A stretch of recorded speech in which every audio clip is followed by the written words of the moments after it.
that love does not dishonor. So if you do things that dishonor your partner, or if you do things that brings disrespect to them, you are not loving them right. Okay, what does love really mean? It's beginning to look a lot like Christmas. Hi, welcome back to my channel.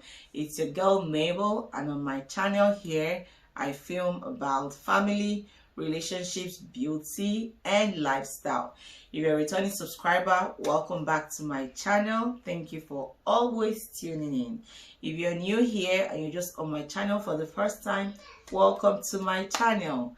Please subscribe to my channel because here we learn, we share, and we have fun. You guys, I'm trying to upgrade the greeting. Like, we cannot move on to next year with this old greeting. We have to find new ways to be keeping ourselves entertained as well as learning a thing or two, So we're gonna try that new greeting again. Hi. Hey, now wow, God is just giving me wisdom. Anyways, we're trying not to be all uptight. We're trying to loosen up because God has been so good to us in this year 2020. So we have to rejoice and be glad in his name. Yep. So in today's video, I will be talking about what love really means, especially in marriage. Okay, so if you do not understand what love really means, you will never be able to love right. If you do not understand what love really means, you cannot be successful in marriage or relationship. That is what I think. So what does love really means? Okay, love has no one definition. There is no one way to define love, I believe. At the same time, I think it's easier to say that we can describe what love is. Okay, so what does love really means? Yes, let's talk about love. I'm also going to be explaining what love, I'm going to be describing what love is from the Bible. I'm using my phone, it has Bible on it. I'm going to be reading from 1 Corinthians chapter 13 verse 4 to 7. What does love really mean?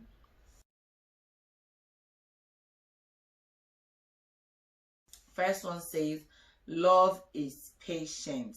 Okay, so when you talk about love being patient, especially in marriage, I think it means that if we love our spouses, we will be patient enough to let them grow. We'll be patient enough to let them learn. We'll be patient enough to let them make mistakes and learn from their mistakes. We'll be patient enough to make them see things the way they should see it. We'll be patient enough to make them meet us at the center. Okay, so if you love your spouse, if you love your partner, you're going to be patient enough to give them time to be who they need to be, or who God wants them to be, not who you want them to be. Does that make sense? Yes, it does. So if you love your spouse, you're going to be patient enough to let them do things the way to let them be able to get to doing things the way they ought to do things, and then patient enough to let them grow into who God wants them to become. That's the first definition or description of love in marriage. The second one says, love is kind. Love is kind. Love is kind enough to give you the grace to help your partner to grow. Okay, so this one in marriage would mean that if you love me, you should be kind enough to help me, even as you're patient enough to wait for me to get to do things the way they should be done. Okay, so now let me use practical example here. Okay, so normally, okay, even in real life, you find out that most couples are usually not the same.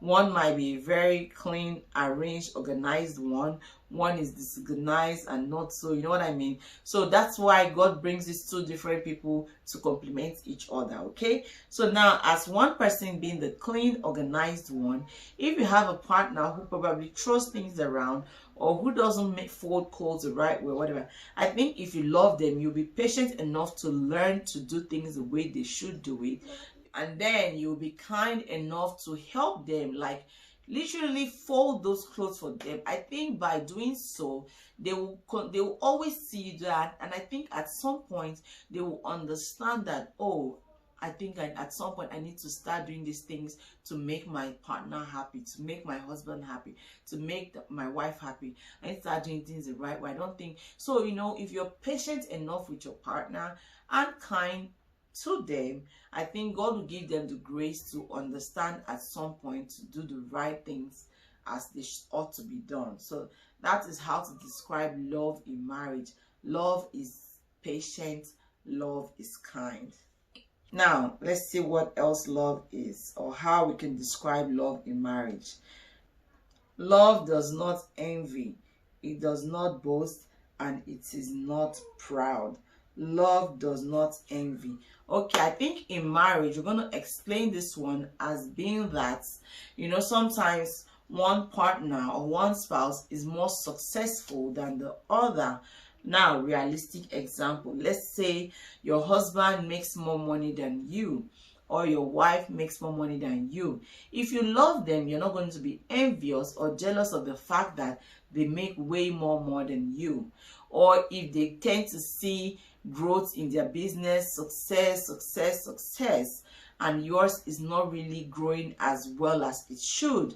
If you love your partner, you're not going to envy their success. I think you would rather celebrate their success. So this is how to describe love in marriage. Love doesn't envy.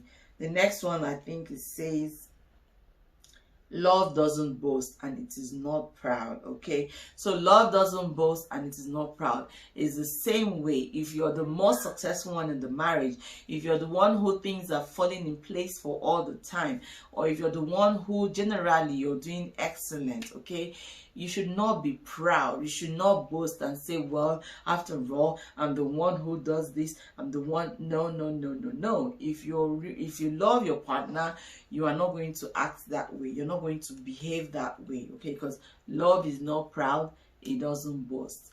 So that is the right way to describe love in marriage.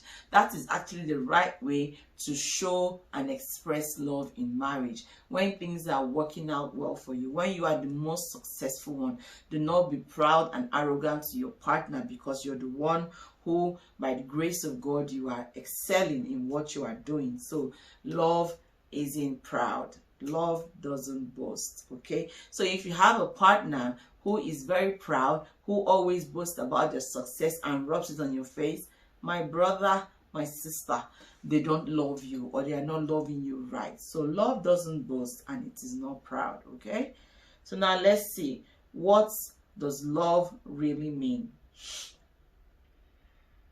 It says, love does not dishonor others. It is not self-seeking. So love does not dishonor others. So if in marriage you love your partner, you are not going to dishonor them. You are not going to bring disrespect to them.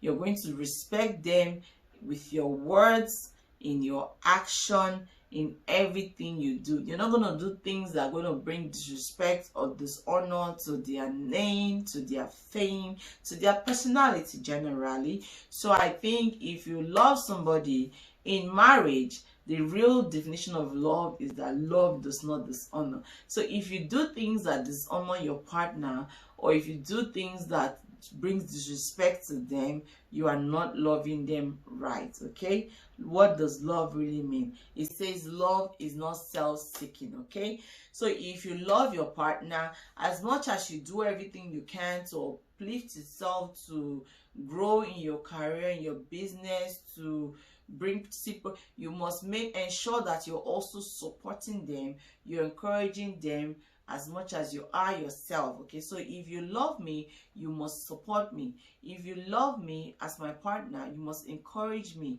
You should respect the things that I do. You should encourage me to, you should support me mentally, physically, financially, and every way around. So it's not always about you, about me. I want to, in 5 years I want to have a doctorate degree, in 5 years I want to be making some, in 5 years. How are you also helping your partner? How are you encouraging them? Okay, it's not every time on the table you're talking about me. Oh, today at work, this one. Oh, do you know this person? Oh, me. Love is not self-seeking. Love is not self-seeking. Okay, so that is another way to describe that is another way to explain or to describe what love really means, especially in marriage. Okay, now moving forward, what does love really mean? It says love is not easily angered. It keeps no record of wrongs. Okay, so in this case, usually, normally or ordinarily, if you would usually get upset with other people over little things, regular things. If you love your partner, now I'm talking about marriage, okay, you are not going to be upset over little things that you would ordinarily be upset with or offended with. So you're not going to be easily angered, you're not going to be easily offended, or by offended by their actions, by their words and all that. So when you love me, you have to be extra patient with me. You have to be enduring, you know what I mean? So that's what love really means in marriage. It's not easily angered or provoked. It says love keeps no record of wrongs. Okay, so if you love me, I think this one is generally talking about love forgives and forgets. Okay, if you love your spouse, you should be able to forgive them easily, very often, and then forget about their wrongs. Not you claim to forgive them today and tomorrow you're going to tell them, 3 years ago you did this, or 2 days ago you did this and I forgave you, and now no, and now you're doing it again. That is not what love is in marriage. In marriage, you must learn to forgive, forget, and let go. So love keeps no record of wrongs. So that is what love means in marriage. What does love really mean? Let's see what the Bible says again. It says, love does not delight in evil, but rejoices with truth. Okay, so this one, I think I can just say it comes to the fact that, if you love somebody, you're not going to tell lies, you're not going to lie to them, you're not going to cheat them. I believe that you should be able to be excited that you can tell your partner the truth, regardless how it will make them feel. Because I'm the one person that feels like, I think you should rather tell me the truth. Let me get upset now, but then in my spirit, I'll be glad you told me the truth. But not to tell me a lie and feel like, okay, I'm just saying this lie to protect your peace. Some people say that they are telling their spouse a lie because they want to protect their peace. I think you're doing more harm than good, because it's better you tell the truth and then let them get upset and then forgive it, and tell a lie and then get temporal forgiveness, or and then later they find out the truth and it's going to be worse. And this is just the truth. So if you love somebody, you will not delight in evil, you will not delight in telling them a lie. And I think this can also be explained in the sense that delighting in evil might be, let's look for a realistic explanation. Maybe if you have a wife, because now I'm going to use something that is really, really realistic. If you have a wife who is more successful than you, you should not envy her first, and then you should not be the one who's saying, oh, I can't wait for her to start making less. I can't wait for when she's not going to be having money as much as she's doing. Because that is you delighting in evil. You're already delighting in the fact that you're wanting her downfall. Okay, so love doesn't delight in that. Rather, you should rejoice in her success, or you should rejoice with her for being successful. And guess what happens in return? You too are successful. Because I believe that if I'm successful in marriage, my husband is successful, and if he's successful in whatever he's doing, that success also belongs to me. So love doesn't delight in evil. Okay, it doesn't delight in evil, but rejoices with the truth. So now let's see, what does love really mean? It says love always protects, always trusts, always hopes, and always perseveres. So love protects. I think for me, this is like very important to me, because as someone, as my husband or as a wife, and you say you love your husband, you should protect them at all time. Protect them by what you say, your action. If you go to somewhere, protect their image. I'm telling you, like, this is one of the biggest thing for me. If you love me and you cannot protect me, then you don't love me. And this goes beyond just couples. I think even in regular, like, friendship, you know, your friends. If you're my friend, or if I call you my friend and I go somewhere and I hear them speaking ill about you and I cannot protect your image, I don't even want to mind if they're saying the truth or not. The first thing I will do, because I love you, is to protect you. And maybe later I'll come and tell you and then make you explain to me what is going on.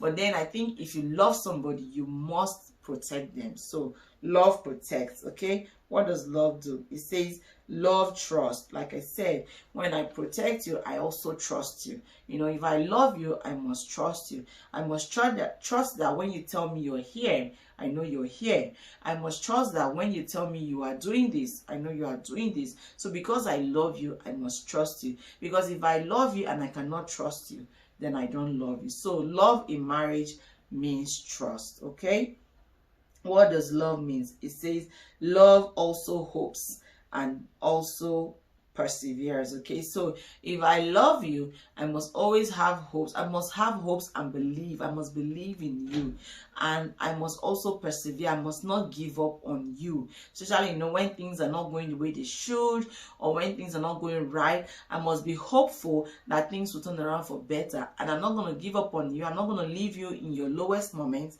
I'm going to be there with you. I'm going to be there, stand by you, and hope and persevere that things will get better. So what does love really mean? These are the things I think the Bible in 1 Corinthians chapter 13 gives us a clear understanding and description of what love really is, of what love should be in every relationship, especially in marriage. So my question to you today is, do you understand what love is? Do you really understand what love is?